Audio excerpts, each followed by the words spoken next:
کیونکہ سحری وغیرہ میں اٹھنا پڑے گا، اور پھر 7:15 بجے وہاں زیارتوں میں شریک ہو 7:15 7:30، اور پھر ہم اپنے چلی جائیں کہ ان کا وقت 7:30 سے 9:30 تک اندر کی عبادتوں کے لیے ان کا وقت ہوتا ہے۔ اچھا یہ تو کل صبح کی باقی ماندہ زیارات بقیع کے حوالے سے اعلان ہوتا، حرم کے کچھ ٹائمنگ بتا دیے گئے، نجاست والی عورت کا مسئلہ ہو گیا، قصر و تمام کا مسئلہ ہو گیا، اور یہ جو ایک آج جو اعلان تھا یہ آپ تک پہنچ گیا۔ اب آئیے، آج صبح بتائی ہوئی ایک بات کی تکرار، یہ وہ اعلانات کو زیادہ اس میں نظر آئے، اعمال جنت البقیع کے اعمال تو صرف یہ کہ آپ جائیے، اگر اندر جانے کا موقع مل رہا ہے تو اندر جا کے زیارتیں پڑھیے، ورنہ جس صحن آج ہم کھڑے ہوئے آپ دیکھ رہے ہیں، اور مزید آج آپ عشاء کے بعد دیکھیں گے ایک عجیب شیعہ ماحول بنتا، مومنین کرام کا ماحول، وہیں کھڑے ہو کسی قافلے کے ساتھ جائیں تو ان کی زیارت میں شریک، ورنہ انفرادی طور پہ کتابیں لے کے ساری زیارتیں پڑھیں اور اپنی حاجتیں، جیسے کربلا معجزہ میں تو باقاعدہ ہم روزے میں جاتے ہیں تو زیارت کے بعد کیا ہے حاجتیں ہوتی، یہاں آپ کو نہیں جانے دے رہے تو باہر کا علاقہ اسی کو روزے کے قائم مقام سمجھیے۔ اب آئیے مسجد کی طرف، جہاں نماز شب سے لے کے نماز عشاء تک عورتوں کو اور رات کے 10:30 پونے 11 تک مردوں کو رہنے کی اجازت ہو۔ اب یہ الگ بات ہے پرانی مسجد نئی مسجد، زیارت کے پہلو سے پرانی مسجد کی اہمیت زیادہ، لیکن وہ یہ کہیں کہ میری مسجد کی ایک نماز 1,00,000 یا 10,000 نمازوں کے برابر، وہ پوری مسجد کے لیے ہے، چاہے نئی مسجد ہو چاہے پرانی مسجد۔ نئی مسجد ہم کہتے ہیں چھتریوں والا جو سن ہے اس کا نام ہی یہ پڑ گیا، وہاں سے بالکل آخر باب النساء، یہ ساری نئی مسجد، یعنی یہ ساری مسجد پیغمبر اسلام کے بعد بنائی گئی، تو اس سب کے اندر نماز کا ثواب وہی 10,000 کا۔ اور اس وقت میں اپنی تقریر کو لمبا بھی نہیں کرنا چاہتا ہوں اور بوجھل بھی، اس لیے تفصیل میں نہیں جا رہا ہوں، جن مراجع کے نزدیک قالین پہ سجدہ جائز نہیں، وہ لامحالہ چھتری والے صحن میں یا پیچھے کی مسجد میں ہی نماز پڑھیں۔ چھتری والے صحن میں آپ دیکھیں کہ قالین اس طرح بچھے کہ 2-3 قالین بچھے، پھر آگے کھلا فرش، پھر 2-3 قالین ہے، پھر کھلا فرش، جبکہ جو اصلی اور قدیم اور پیغمبر کی مسجد اس میں ایک چوبنی اکھنی کے برابر بھی کھلا فرش نظر نہیں آتا۔ تو بعض مراجع کے نزدیک تو قالین پہ سجدہ کریں، اور بعض کے نزدیک آپ کو یہاں پر عقیق کی انگوٹھی اور لکڑی کی تصویر استعمال کرنا ہو۔ پرسوں شام کو پورے قافلے کے ہاتھ سے کتابیں چاہیے، آج کوئی مسئلہ نہیں،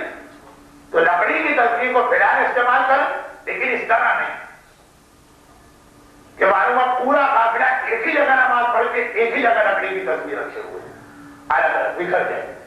کیونکہ ایران کے لوگ زیادہ تر امام خمینی آقا خامنہئی کی تقریر میں تو وہ قالین کے سجدے کی اجازت دیتے ہیں، ان کے دائیں بائیں کچھ لوگ ادھر کچھ ادھر۔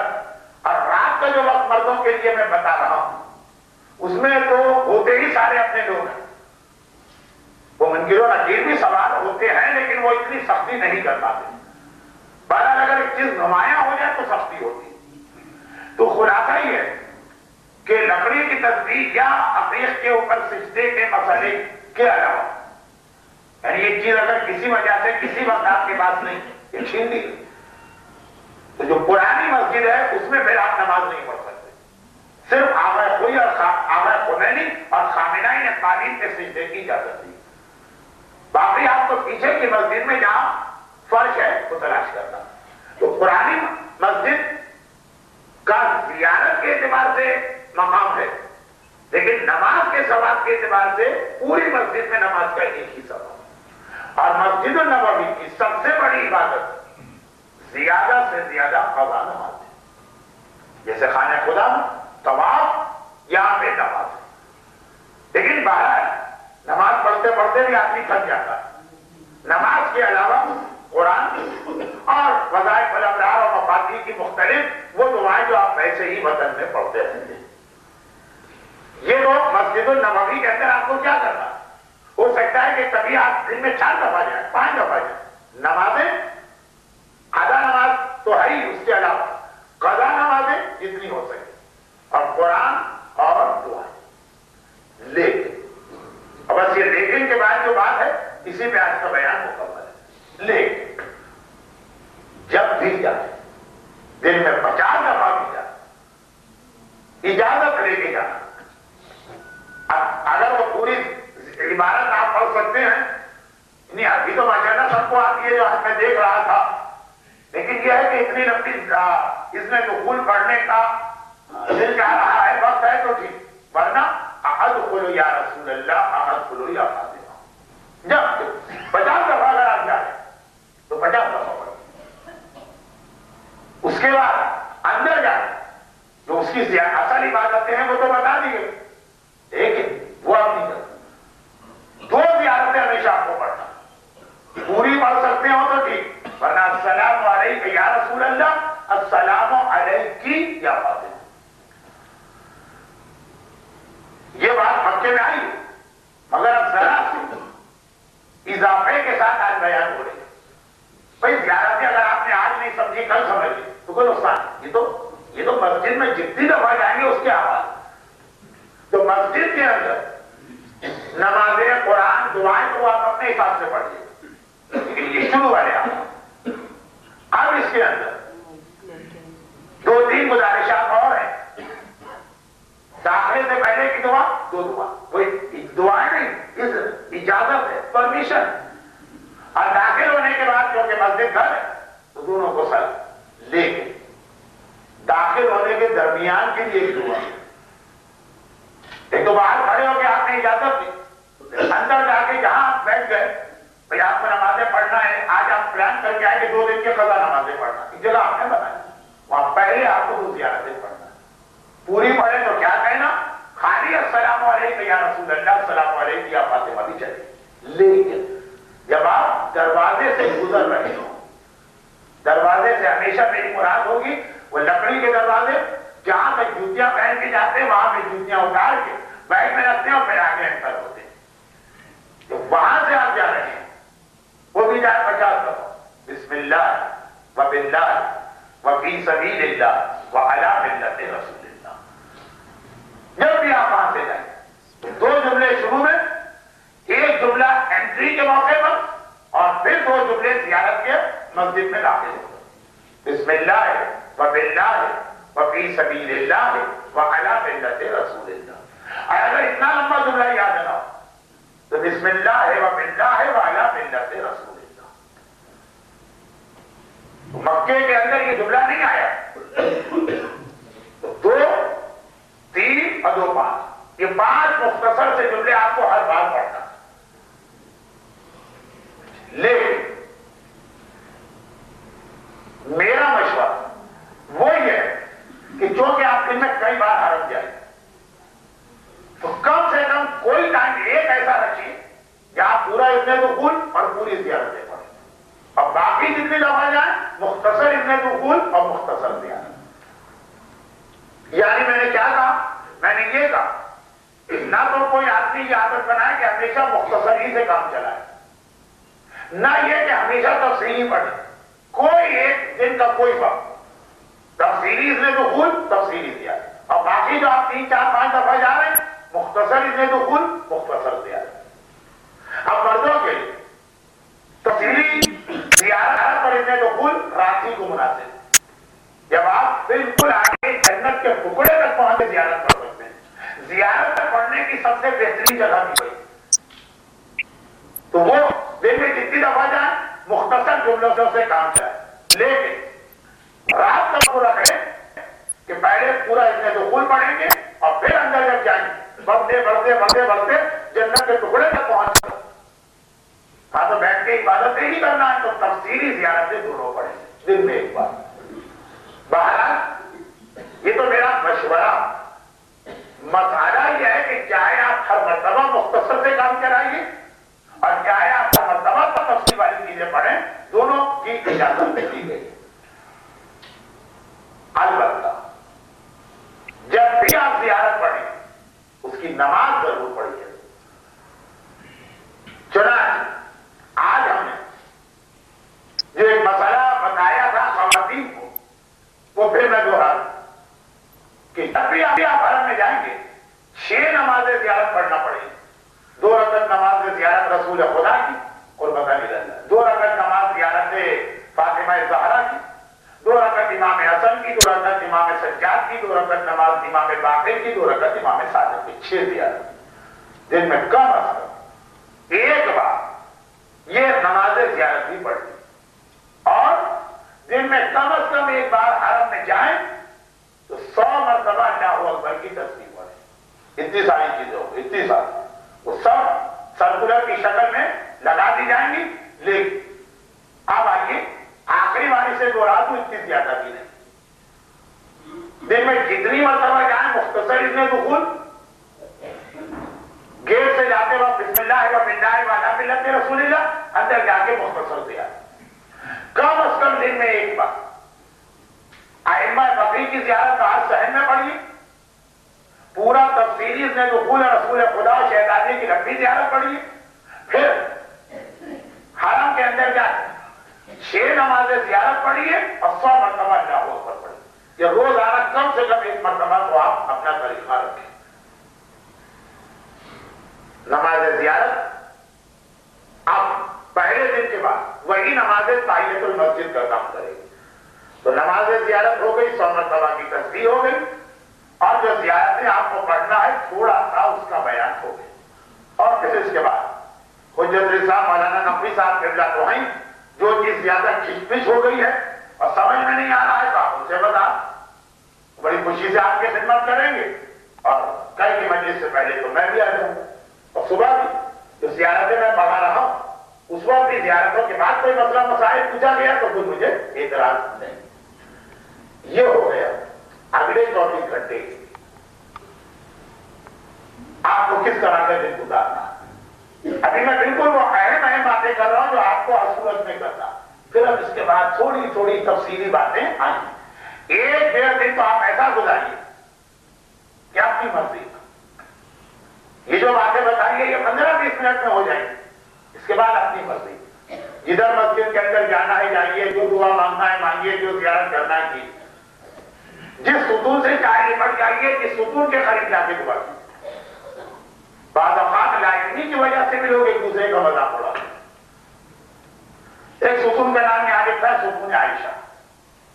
وہ مولانا دکھائیں گے کہ نہیں ہے ستون عائشہ. اس کے بالکل برابر ہے ستون توبہ. ستون توبہ کا بیان آج کے مجلس میں مولانا نے کیا,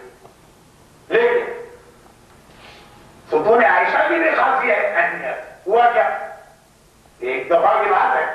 جب میں نے ستون توبہ کی وہ فضیلت بتائی جو ابھی مولانا بتا چکے, تو کچھ بڑے مخلص عقیدے والے مومنین اسی وقت اور ساروں قطار ہونے لگے, اتنا روئے کھڑیا کیا خشی کی چڑھے تاری ہو گئی ستون سے چڑھ. آپ نے کہ کسی آدمی نے گھنٹے بعد دیکھا ان لوگوں کو شانہ ہلایا, یہ تو ستون عائشہ ہے جس سے چمٹ کے تم رو رہے. اچھا جو صاحب تھے ان کے ذہن میں یہی تھا کہ یہ سکون تو ہمارا نہیں ہو, چلے وہ تو تھے جو 1.5-2 گھنٹے روئے تو کر کے باہر کہ میری ساری زحمت بیکار چلی. بیکار نہیں گئی, اس کی بھی جگہ کیسی ہے معلوم ہی نہیں تھا. میرا رونا دھونا وہ تو جذبہ تھا. اب جو پہلی دفعہ کا جذبہ ہوتا وہ دوسری دفعہ میں نہیں ہوتا. وہ تو میں نے ظاہر کر دیا کسی غلط شخصیت نہیں, ایسا نہیں, اس کی اپنی ایک حیثیت. تو وہ تاریخ نہ معلوم ہونے کے نتیجے میں یہ باتیں ہمارے ایک قافلے میں گزرا ہوگا. جس انداز سے وہ توہین کر کے وہاں سے نکلے وہ گناہ ہو گیا. اس لیے یہ ستون توہین والا نہیں ہے, اس کی ایک حیثیت. لیکن پہلے آپ جا کے دیکھ آئیے, پھر میں بتاؤں گا. اور آج ویسے ہی میں نے تھوڑا سا اپنے آپ سے شروع کر دیا, آدھے گھنٹے کا بیان 40 منٹ جو ہو گئے بس میں اختتامی مرحلے پہ آ رہا ہوں. اور وہ اختتامی مرحلہ یہ کہ بہت ساری چیزیں ایسی یہاں تو قسمت ہی یہ ہوئی کہ ان مومن کو یہ معلوم نہیں تھا کہ اس کی بھی ایک اہمیت ہے، جو اگر میں یار ہو گیا یا لپٹا یا چمٹا یا میں نے آنسو بہائے تو اس کی اپنی ایک حیثیت ہے، ٹھیک کام میں نے کیا لائنی کی وجہ سے۔ بہت ساری چیزیں ایسی ہیں کہ معلوم بھی اس وقت ذہن میں نہیں آتی، جو بعض علماء علامہ آدم الاسماء کلھا کی تفصیل کرتے،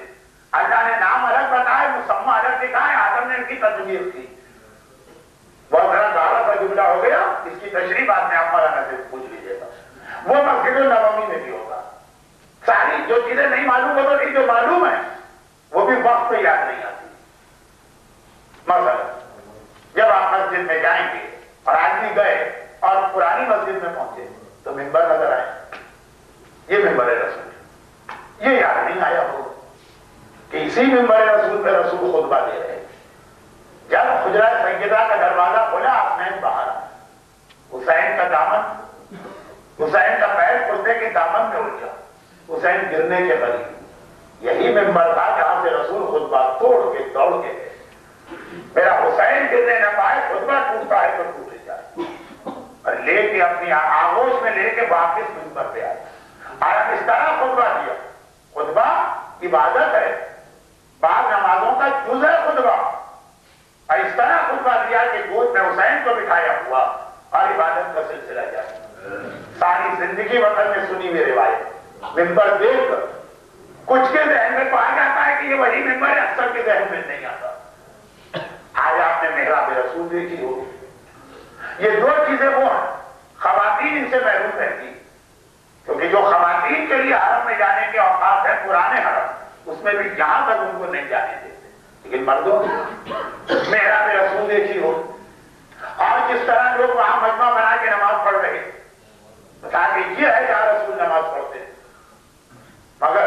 وطن میں سینکڑوں مرتبہ سنا ہوا بات ہے، وہ شاید ذہن میں نہ آیا کہ اسی محراب میں رسول سجدے میں، اور حسین کھیلتے کھیلتے پشتے رسالت سے اسی محراب میں آ کے سوار ہوئے۔ 70 مرتبہ رسول نے سبحان ربی الاعلیٰ و بحمدہ تو کہا، لیکن اپنے سر کو سجدے سے نہ اٹھایا جب تک کہ حسین خود سے نہ اترے۔ یہی محراب تھی جس کے پیچھے سارے مسلمان صفوں کے اندر سجدے میں ہیں تو گھبرا کے سر اٹھا رہے کہ کیا ہو گیا رسول کو، کہیں قرآن تو نازل نہیں ہو رہا۔ پھر ممبر کا جملہ کہ قرآن صامت تو نظر نہ آیا، قرآن ناطق یقیناً نظر آیا۔ وہ یہی محراب ہے، وہ یہی محراب ہے۔